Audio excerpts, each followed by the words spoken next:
Kamu lagi cari sepeda listrik roda 3 yang nyaman dan mudah digunakan untuk aktivitas harian? Kenalin nih, VR IR1.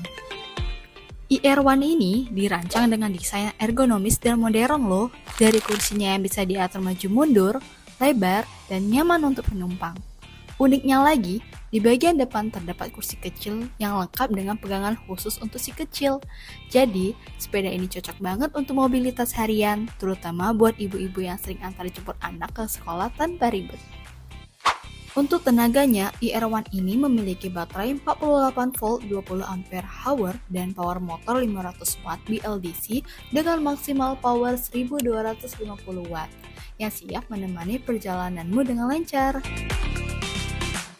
Performa IR1 ini mampu menempuh jarak hingga 60 km dengan kecepatan maksimal 25 km per jam.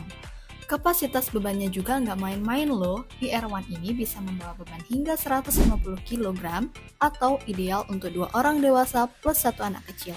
Tambah lagi, di bagian belakangnya ada bagasi yang luas, jadi makin praktis untuk membawa barang atau belanjaan sobat. Untuk fitur pencahayaannya, IR1 ini semuanya sudah LED, mulai dari lampu sen kanan kiri, depan belakang, hingga lampu utama yang dirancang untuk memberikan pencahayaan yang terang dan efisien. Bagian suspensi depannya sudah teleskopik dan belakang sudah dual shock absorber, buat perjalanan makin mulus di segala medan. Nah, jangan lupa sepeda ini juga ada fitur mundurnya. Oke, sekian reviewnya tentang sepeda listrik VR IR1. Buat kalian yang masih penasaran dengan sepeda ini, bisa langsung datang ke dealer VR Jalan Veteran Simpang 4 Kuto. Jangan lupa like, comment, subscribe, dan lihat video menarik lainnya. Bye-bye!